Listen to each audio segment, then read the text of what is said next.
When five talented young musicians gather in a public park to rehearse, they never imagine their afternoon will end in handcuffs, humiliation, and headlines. What begins as a simple noise complaint spirals into a confrontation that will test not just their resolve, but an entire city's sense of justice. Riverside stood divided, not just by its winding waters, but by generations of unspoken boundaries and complex racial history. At the center of it all, Urban Symphony was more than just a band. They were five young black musicians with extraordinary talent and an even more extraordinary bond. Marcus on saxophone, Deshaun on drums, Jamal on keyboard, Zoe on bass, and Andre with vocals and guitar. Together, they created magic that transcended the borders that their city had tried to maintain for generations. On this particular Saturday afternoon, the sun hung high over Riverside Park as Urban Symphony set up their equipment near the central gazebo. The city's annual Riverside Festival was just 2 weeks away, and the group had secured one of the coveted performance slots, their biggest opportunity yet. "This is it, y'all," Marcus said, adjusting his saxophone strap. At 24, he was the eldest and unofficial leader of the group. "Festival's gonna be packed with industry people from Capital City. We nail this, and we might actually get that studio time we've been dreaming about." Andre nodded, his fingers dancing over guitar strings in a quick warm-up. 2 weeks to perfect our set. We got this." Zoe tucked a lock of her braided hair behind her ear. "My professor says there might even be someone from Harmony Records there." At 19, she was the youngest, balancing her music dreams with a scholarship at Riverside Community College. "Which is exactly why we need every minute of practice time," Deshaun added, setting up his portable drum kit. "Let's run through city lights first. That transition in the bridge still needs work." For the next hour, their music flowed through the park. Families picnicking nearby nodded along. A group of teenagers stopped their basketball game to listen. Even joggers slowed their pace as they passed. Urban Symphony's sound, a unique blend of jazz, soul, and hip-hop, had become a source of pride in East Riverside, the predominantly black neighborhood that most of them called home. But not everyone appreciated their presence. The first police car rolled up quietly, its lights off. Officer Daniels, a stocky white man with a crew cut, approached with Officer Reed trailing behind him. "Afternoon," Officer Daniels said, his hand resting casually on his holster. "We got a noise complaint." Marcus stepped forward, confusion evident on his face. "A noise complaint? We've been playing here every weekend for months without issue." "Well, today someone's complaining," Daniels replied, his tone clipped. Deshaun reached for the folder they always kept with their paperwork. "We have a permit, sir. The park is zoned for performances until 8 p.m. on weekends." He handed over the official city document, signed and stamped. Officer Daniels barely glanced at it before passing it to Officer Reed. "This only covers acoustic performances. You've got electric instruments and amplifiers here." "That's not true," Andre interjected, pointing to the permit's specific language. "It clearly states musical performance with standard equipment. We've used this same setup dozens of times." Officer Reed, younger and visibly uncomfortable, leaned over to his partner. "He's right, Daniels. The permit does cover this." Daniels shot Reed a warning look before turning back to the group. "Look, I don't care what that paper says. We've got a complaint, and you're disturbing the peace." By now, a small crowd had begun to gather. Mrs. Johnson, who ran the community center across the street, approached with concern written across her face. "Is there a problem here, officers? These young people play here all the time. They're a neighborhood treasure." "Ma'am, please step back. This doesn't concern you," Daniels said, his voice hardening. "Actually, it does," she replied. "I'm on the community board that approved their permit." Jamal, always the diplomatic one, tried to de-escalate. "Officers, we only have about 20 more minutes of practice. We can lower the volume if that would help." "Too late for that," Daniels said. "Pack up. Now." The group exchanged glances. This wasn't just about noise, they could feel it. Something else was happening here. "May I ask who complained?" Marcus questioned. "We know most people in this neighborhood." "That's confidential," Daniels snapped. "Last warning. Pack up or face consequences." Reluctantly, they began dismantling their setup. Then it happened. Officer Daniels moved toward Deshaun's drum kit, allegedly to speed things up, and knocked over a cymbal stand. The expensive cymbal crashed to the concrete path, cracking in half. Man, that's a $300 symbol, Deshawn exclaimed. Should have moved faster, Daniels replied with a shrug. Something shifted in the air. The watching crowd murmured in disapproval. Several people had their phones out, recording the interaction. You did that on purpose, Deshawn said, his voice trembling with anger. You calling me a liar, boy? Daniels stepped closer, his face inches from Deshawn's. Marcus moved between them. He's not saying anything, officer. We're packing up, see? No problem here. That's when Officer Daniels shoved Marcus backward. Marcus stumbled, knocking into their speaker, which toppled over, the front grille cracking against the pavement. That's destruction of property. Zoe cried out. What did you say to me? Daniels demanded, advancing toward her. Andre stepped in front of Zoe protectively. She didn't say anything, sir. Please, we're leaving. Hands where I can see them.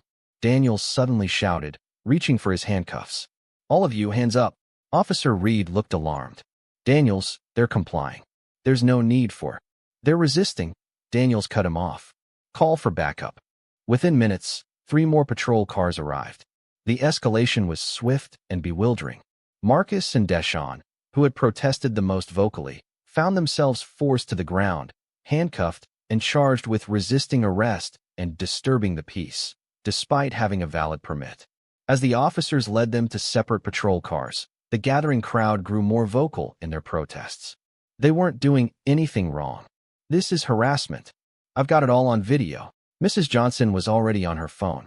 I'm calling Councilman Thompson right now. This is unacceptable. Zoe, Jamal, and Andre stood helplessly as their friends were driven away. Their equipment lay scattered and partially damaged around them. The park had fallen silent, the music replaced by the murmuring of angry witnesses and the fading sirens of police cars. What just happened? Zoe whispered, tears streaming down her face. An older man approached them, his phone still recording. I got it all. Every second. This isn't right, and people need to see it. By nightfall, the video had begun circulating on social media. The local Riverside community groups were buzzing with outrage. The footage was clear: a peaceful group of permitted musicians harassed, their equipment damaged, and 2 members arrested on dubious grounds. At the Riverside police station, Marcus and Deshawn sat in separate holding cells. No charges had been formally filed yet, but they also hadn't been released. Marcus's mother, a hospital administrator, and Deshawn's father, a high school history teacher, waited anxiously in the lobby, demanding information that no one seemed willing to provide. My son has never been in trouble a day in his life, Mrs. Reynolds told the desk sergeant for the 3rd time. He's a college graduate with a music scholarship. You have no grounds to hold him. Ma'am, I understand your concern, the sergeant replied mechanically, but the arresting officers have indicated there was resistance and possible disorderly conduct. We're processing them as quickly as possible. Meanwhile, across town, Jamal had transformed his apartment into an impromptu command center. Andre was on the phone with every local attorney he could find through his family's church connections. Zoe was managing a rapidly growing social media campaign, sharing the video and correcting misinformation. The Riverside Daily is running with the police statement, Zoe reported grimly, looking up from her laptop. They're saying there were multiple complaints and that Marcus and Deshawn became confrontational. That's a lie, Andre said, hanging up from his latest call. I've got Pastor Williams' nephew on the way to the station. He just passed the bar and works at Capital City Legal Aid. Jamal's phone pinged with a notification. Listen to this. Police Chief Williams just released a statement backing his officers. Says they responded appropriately to escalating tension. Escalating tension they created. Zoe exploded. What none of them knew yet was that their ordinary practice session had just become the first domino in a chain reaction that would expose deep fault lines in Riverside's power structures and unite a city in unexpected ways. Across town, in an upscale apartment overlooking the river, Police Chief Williams was on the phone with Mayor Hamilton. Their conversation was tense. I need this handled, Richard, the mayor said. We can't have this blowing up right before the Riverside Festival. It's our biggest tourism event of the year. My officers responded to a complaint, Robert. Chief Williams responded defensively. The situation escalated. I don't care how it happened, the mayor snapped. Fix it before it becomes a PR nightmare. The last thing we need is national attention on Riverside for police harassment right when we're finalizing the riverfront development deal. Unknown to either man, their connection to this incident ran deeper than they realized. The property developer behind the riverfront project, Westside Development Corporation, had plans that extended far beyond luxury condos and upscale retail spaces. And those plans directly involved the neighborhood where Urban Symphony had been playing. Meanwhile, at Riverside Community College's music department, Professor Diana Chen closed her laptop with a troubled expression. She had just watched the viral video of her student Zoe and her friends being harassed by police. Diana's relationship with Mayor Hamilton had been a closely guarded secret for months, but now she found herself at a painful crossroads between personal loyalty and professional ethics. Diana pulled out her phone and hesitated over the mayor's contact. Instead, she called someone else. James? It's Diana. We need to talk about what happened in the park today. I think there's more going on here than a noise complaint. James Chun, Diana's brother and a reporter for the Riverside Tribune, had been investigating the riverfront development deal for months. I was just about to call you, he replied. Those kids had a valid permit. There's no record of any noise complaint being filed. Someone wanted them out of that park today, and I think I know why. Back at the police station, midnight came and went. Marcus and Deshawn remained in holding cells, still unclear about their status. The crowd outside the station had grown to nearly 50 people, family members, friends, and increasingly, concerned citizens who had seen the video. Inside his cell, Marcus leaned against the wall, exhaustion washing over him. Tomorrow was supposed to be his first day at a promising internship with Riverside Music Alliance. Now, he wondered if he'd even be free to attend. What no one realized yet was that this Sunday night was just the beginning. By morning, the video would reach hundreds of thousands of views. By afternoon, national civil rights organizations would be calling. And by evening, the foundations of Riverside's power structure would begin to crack in ways that its leaders never could have anticipated. In neighborhoods across the city, people from all walks of life watched the footage of 5 young musicians being harassed for simply existing in a public space. And in living rooms, coffee shops, and social media forums, the same questions echoed. How many times had this happened before without cameras present? And more importantly, what were they going to do about it now? By Monday morning, Riverside was waking up to a different reality. The video of Urban Symphony's harassment had spread far beyond the city limits. National news outlets had picked up the story, with headlines like "Musicians with permits arrested for practicing in park" and questions raised about police response to black artists in Riverside. Marcus and Deshawn had finally been released at 3 a.m., with citations for disturbing the peace and court dates scheduled for the following month. No apology was offered for the damaged equipment. They kept asking me if I had a record, Marcus told the others as they gathered at Jamal's apartment. His eyes were bloodshot from lack of sleep. Kept suggesting maybe we were selling something in the park besides music. Same here, Deshawn nodded, his usual energetic demeanor subdued. When my dad asked about my symbol, the sergeant just laughed and said I should be more careful with my toys. Zoe's phone hadn't stopped buzzing all morning. Guys, the video hit 1 million views. We've got reporters asking for interviews, and 3 different civil rights attorneys have offered to represent you pro bono. Andre, who had been unusually quiet, finally spoke up. This isn't just about us anymore. He turned his laptop around to show them a local news website. Look at the comments. People are sharing similar stories all over the city. The screen showed dozens of comments, each recounting instances of harassment, profiling, and intimidation, particularly in East Riverside and other predominantly black and brown neighborhoods. Same thing happened to my brother. Police shut down my brother's food truck last month claiming permit issues even though he had all his paperwork. It was right in that same park. Riverside native. My son's basketball team was forced to leave the court at Riverside Park because of scheduled maintenance. That never happened. 3rd time this year. East Side mom. Anyone notice this started happening more after they announced the riverfront project? Jamal, who had been researching all night, pulled out a map of the city. That's exactly what I've been looking into. All these incidents, they're concentrated in a specific area. He circled a region that included the park where they had been playing. And guess what falls within this circle? All the property's west side development needs to complete their riverfront project. The others gathered around the map. But the park is public land, Zoe pointed out. They can't develop that. Actually, They can, Jamal countered. I found a proposal submitted to the city council 3 months ago. West Side wants to revitalize the park, which means reducing its size by 60% and adding commercial spaces.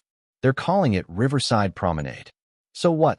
They're trying to clear out the park, make it seem unsafe or problematic, so people support changing it. Deshawn asked, the pieces beginning to fall into place. That's exactly what I think, Jamal confirmed. And it's not just the park. Look at these police reports I pulled from public records. There's been a 300% increase in citations and quality of life enforcement in this whole neighborhood, right after the development plan was announced. A heavy silence fell over the room as the implications sank in. This wasn't just about one incident with overzealous police officers. It was systematic. But how do we prove it? Marcus finally asked. Before anyone could answer, Zoe's phone rang. The caller ID showed Professor Chun. Zoe, are you all right? I saw the video. Diana's voice was filled with concern. I'm okay, Professor. Marcus and Deshawn were the ones arrested, but they're out now. Listen, Diana lowered her voice. There's something you need to know. Can you and your friends meet me at the West Side coffee shop in an hour? Not the one downtown, the one on Maple Avenue. Of course, but what's this about? Not over the phone. Just come. And don't tell anyone where you're going. The call ended, leaving Zoe confused. That was weird. Professor Chen wants to meet us, and she sounded scared. Professor Chen? Your music theory teacher? Andre asked. Yeah, the one who's been helping me with my scholarship applications. Zoe hesitated. She's really connected in the arts community. Actually, she's the one who told me about scouts coming to the festival. Can we trust her?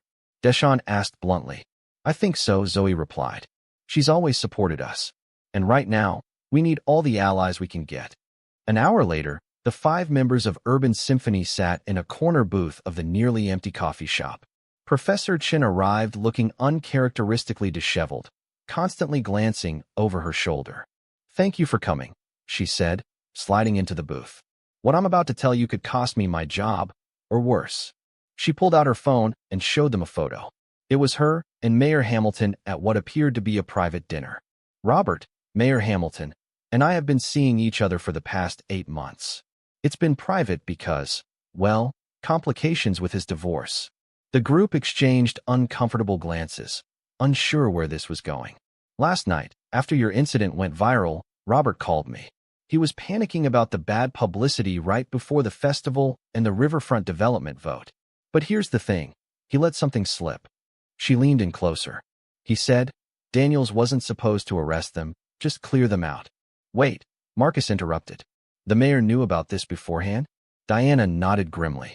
I think the complaint came from someone connected to City Hall or the development company. Robert mentioned something about Richard's people being too aggressive. Chief Richard Williams, Jamal said, the connection immediate. Exactly. After that call, I contacted my brother. He's an investigative reporter. He's been looking into the riverfront development deal for months. Diana pulled out a folder and laid several documents on the table. These are copies of emails between the mayor's office, the police department, and West Side Development. They outline a community improvement initiative targeting areas in the proposed development zone. The emails used carefully coded language, but the intent was clear.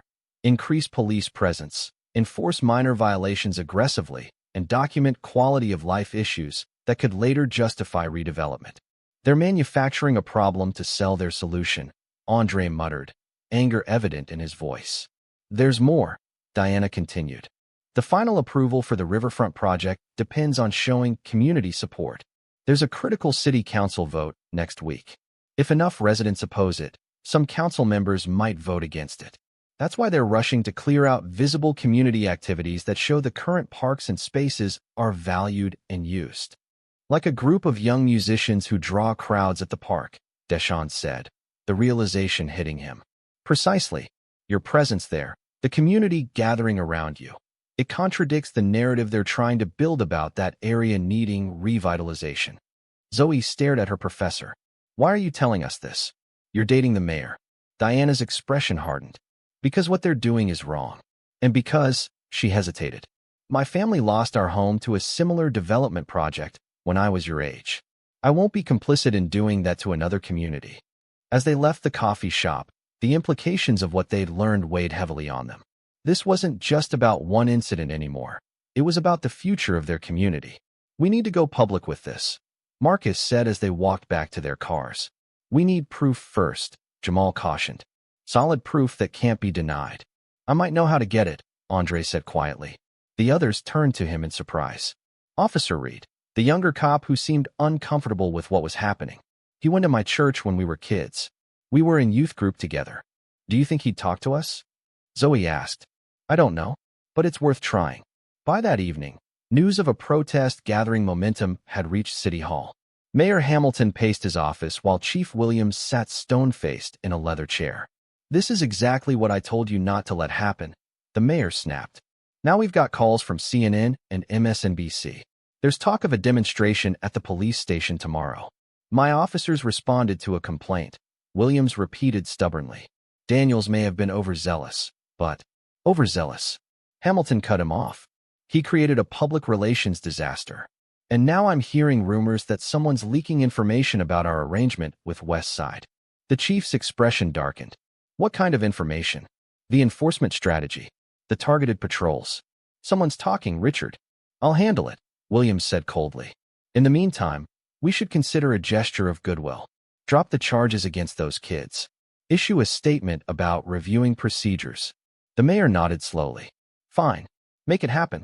But find the leak, Richard. The vote is next week, and Jeffrey Westside is not a man who tolerates failure." As night fell over Riverside, the story continued to spread. Local businesses began posting signs of support for Urban Symphony in their windows. The hashtag #PlayOnRiverside was trending in the region. At Riverside Community College, students were organizing a walkout for Wednesday. Unknown to the mayor or police chief, Officer Michael Reed sat in his car outside Andre's family home, wrestling with his conscience. In his 8 years on the force, he'd seen things that made him uncomfortable, but he'd always told himself he was making a difference from the inside. Now he wasn't so sure. He pulled out his phone and sent a text to the number Andre had left on his voicemail. "I can't be seen talking to you, but I have dash cam footage from yesterday that never made it into the official report. Meet me at Westside Park, North Entrance, midnight. Come alone." Across town, in the luxurious penthouse office of Westside Development Corporation, Jeffrey Westside watched the news coverage with growing irritation. A man who had built his fortune by transforming underperforming neighborhoods into luxury developments, he wasn't accustomed to complications. "Get me the mayor," he instructed his assistant, "and find out everything there is to know about these musicians. Everyone has a price or a pressure point. We just need to find theirs." What Jeffrey Westside didn't realize was that some things, like community, integrity, and music, couldn't be bought or intimidated away. And the 5 young people at the center of this growing storm were about to prove it in a way that would change Riverside forever. As midnight approached, Andre debated whether to tell the others about Officer Reed's message. He decided against it. If this was a trap, he wouldn't risk his friends facing more charges. Grabbing his jacket, he headed for Westside Park, unaware that 2 other parties had intercepted the message.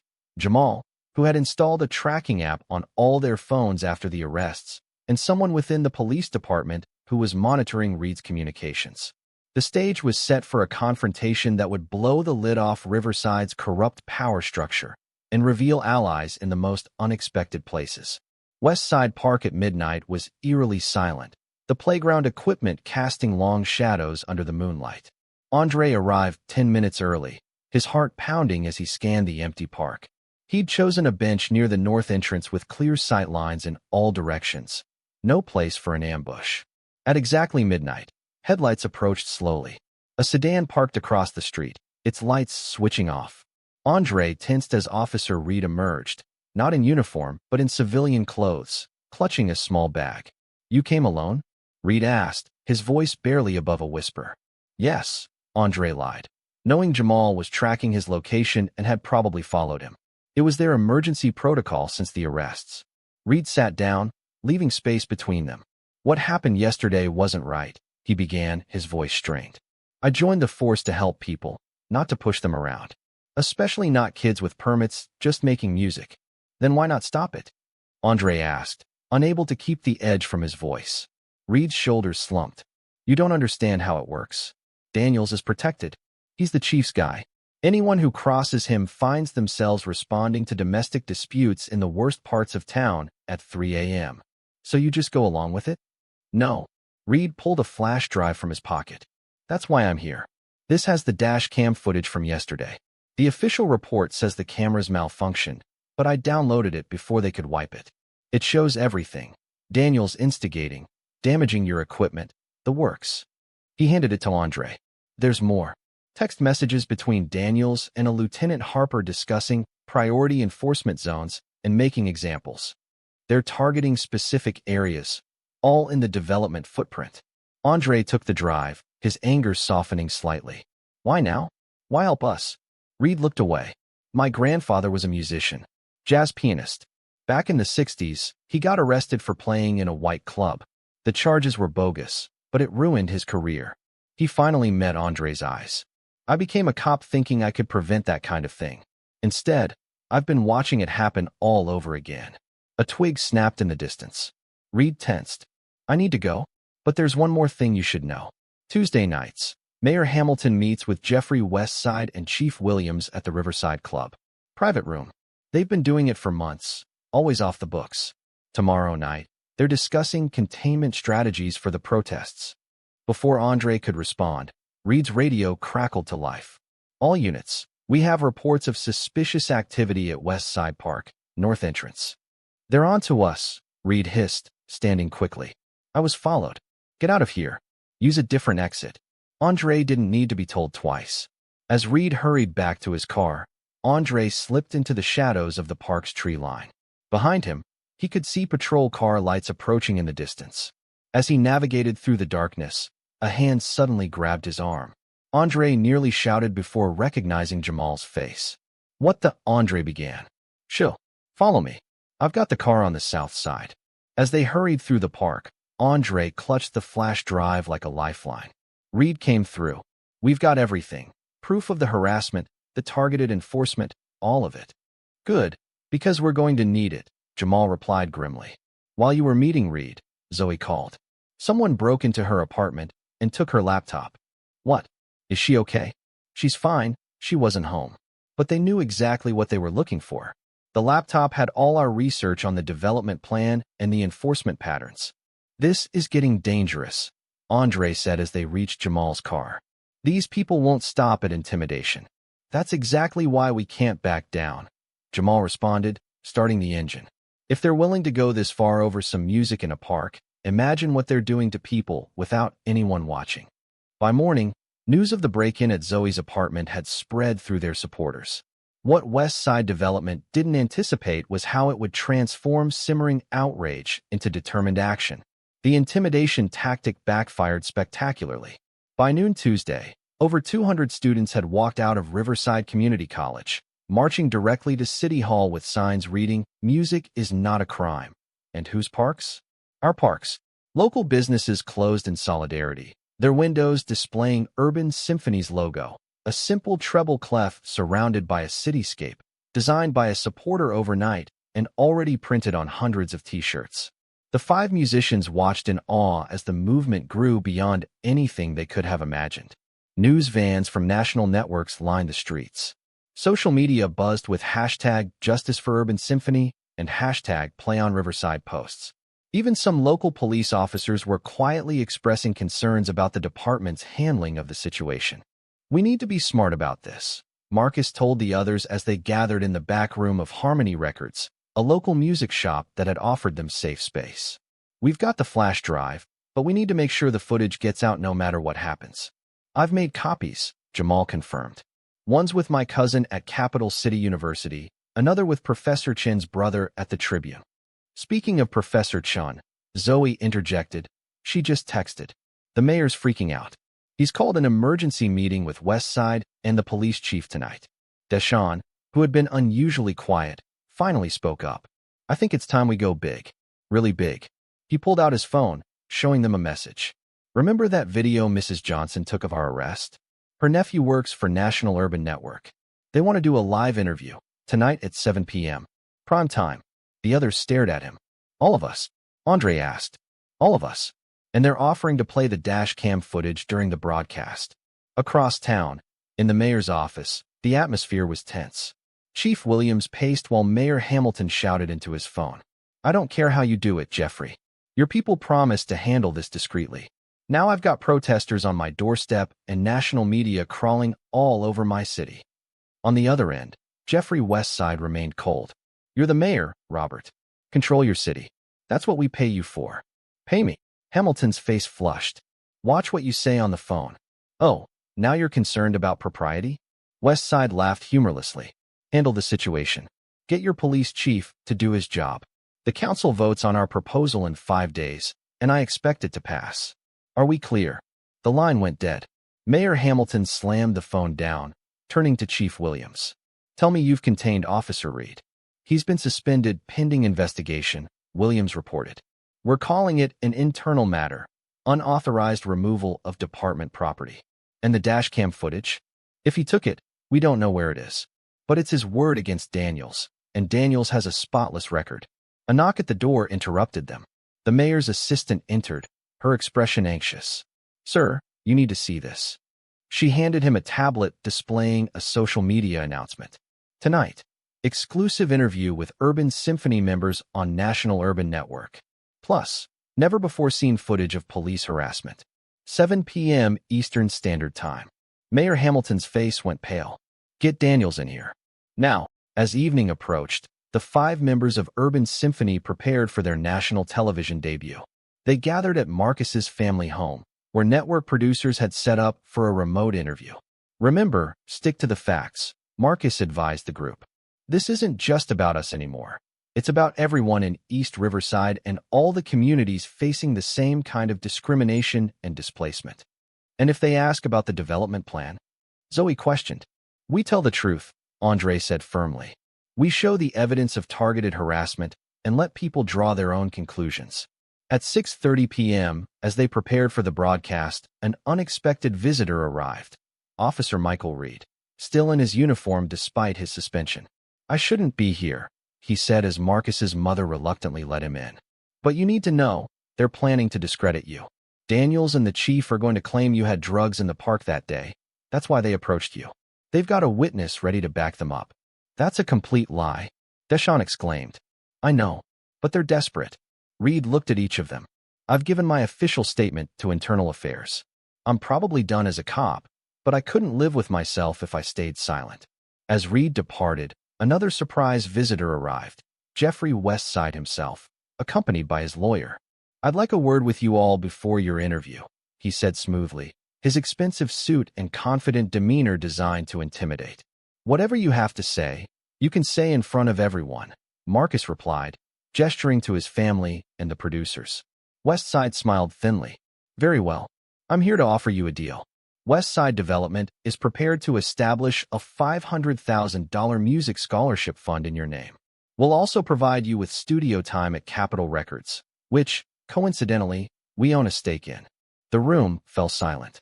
$500,000 and a shot at their dreams. The offer hung in the air. "And in exchange?" Jamal asked, breaking the silence. "In exchange, you focus your interview tonight on Officer Daniels. A bad apple. You express confidence in the mayor and police chief's commitment to reform. And you don't mention the development project or any conspiracy theories about targeted enforcement."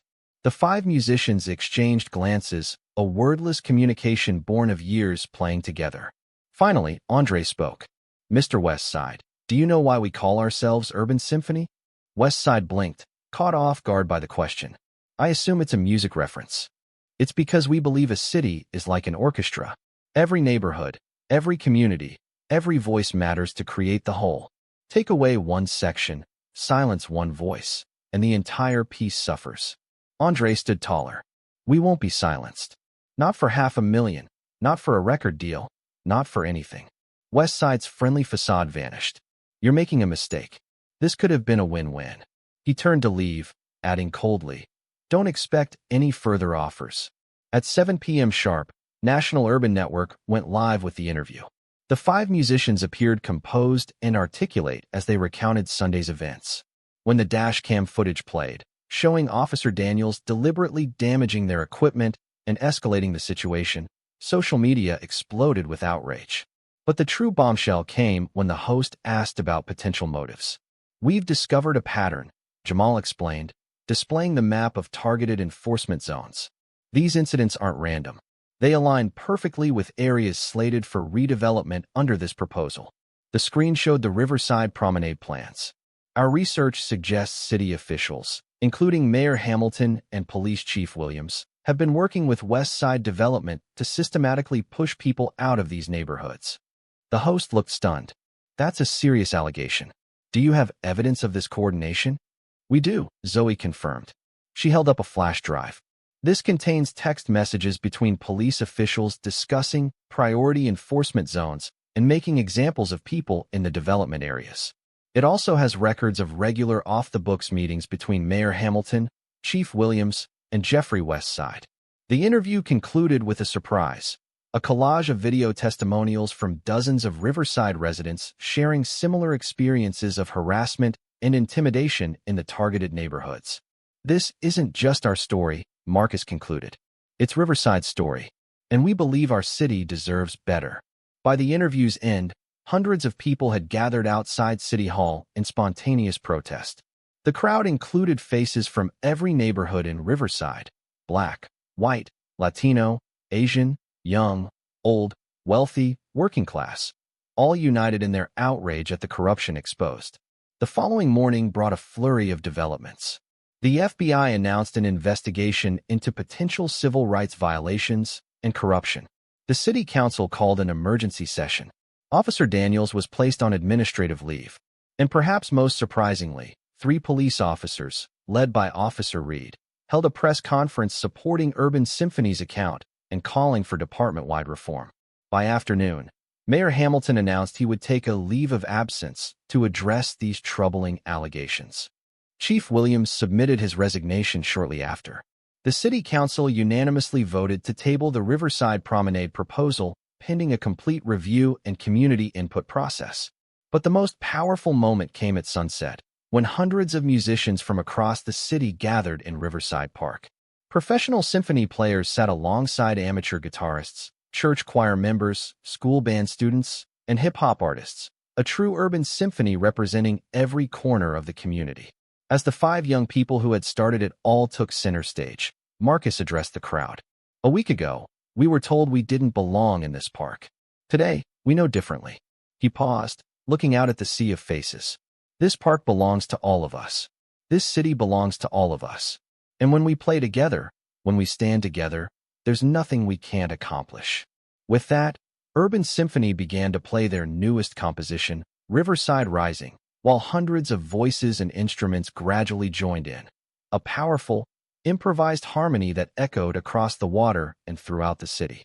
1 year later, the morning sun glinted off the new sign at the entrance to what was now officially named Community Symphony Park. Where once there had been tensions and harassment, today there was celebration. Urban Symphony, now signed to an independent label, returned to their hometown to inaugurate the park's new amphitheater, a facility funded by a community development grant and designed with input from local residents. The past year had brought significant changes to Riverside. The FBI investigation had resulted in multiple indictments, including Jeffrey Westside and former Mayor Hamilton. A special election had put Councilwoman Thompson, a longtime East Riverside advocate, in the mayor's office. The police department, under new leadership, had implemented community oversight and anti-bias training. As for Professor Chun, she had been named the director of the new Riverside Community Arts Initiative, using settlements from the civil rights lawsuits to fund music and arts education in underserved neighborhoods.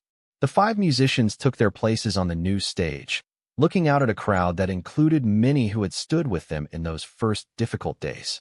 Officer Reed, now heading the department's community engagement division, gave them a respectful nod. Mrs. Johnson beamed proudly from the front row. "Last year, we learned something important," Marcus told the audience. "We learned that music can be more than entertainment. It can be a rallying cry, a statement of belonging, a declaration that we all deserve to be heard." As they began to play, children danced freely in the open space before the stage. Families spread picnic blankets on the grass. Elderly couples swayed to the rhythm.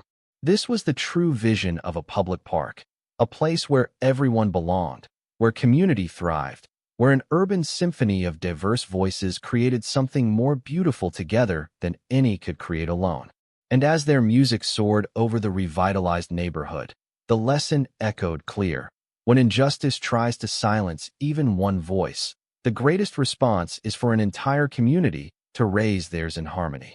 Because in the end, that's what moved mountains, not wealth or power or influence, but the unstoppable force of people who decide, together, that some things are worth fighting for: dignity, justice, community, and the freedom to make music in the parks that belong to us all. If this story touched your heart, make sure to like and share it with someone who needs to hear it. Have you or someone you know ever witnessed being judged unfairly? Drop a comment below, share your story. Subscribe for more powerful stories of injustice, and hit the notification bell so you never miss a video. Thank you for watching, and see you in the next video.